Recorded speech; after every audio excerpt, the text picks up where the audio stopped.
हमारे चैनल मैथिली गीत सागर को लाल बटन दबाकर सब्सक्राइब करें और घंटी का निशान जरूर दबाएं ताकि आपको नोटिफिकेशंस मिलती रहे। जय मिथिला। मैथिली गीत सागर प्रस्तुत करैया फरमाइश। आय के फरमाइशक गीत छै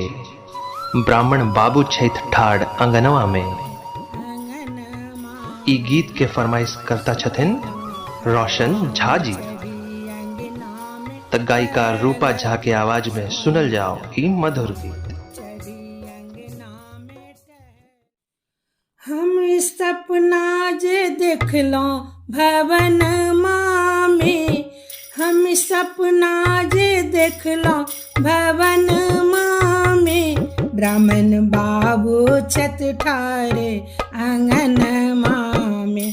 ब्राह्मण बाबू छत ठारे आंगन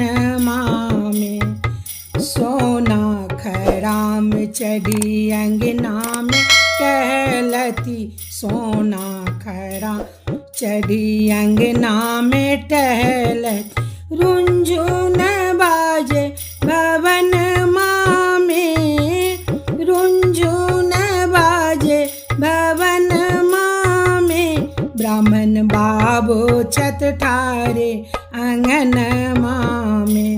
ब्राह्मण बाबू छत ठारे आंगन में,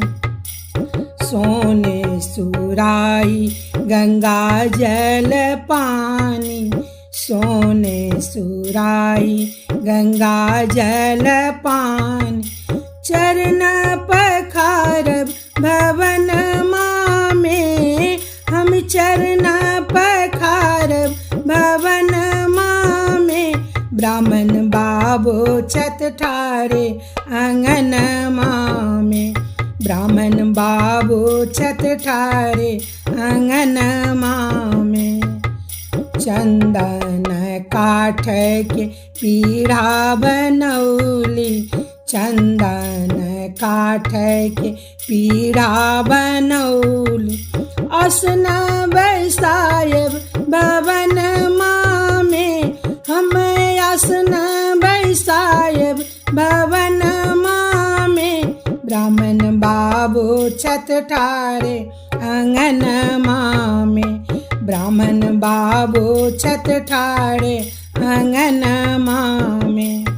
पियर धोती लाल जनौआ, पियर धोती लाल जनौआ, ब्राह्मण के पैरायब भवन में, हम ब्राह्मण के पैरायब भवन में, ब्राह्मण बाबू छत ठारे आंगन में, ब्राह्मण बाबू छत ठारे आंगन में, सोना के थाली छपन रंग मेवा, सोना के थाली छपन रंग मेवा, भोग लगायब भवन में, हम भोग लगायब भवन में, ब्राह्मण बाबू छत ठारे आंगन में, ब्राह्मण बाबू छत ठारे आंगन में, कंचन थाल कपूर के बाती, कंचन थाल कपूर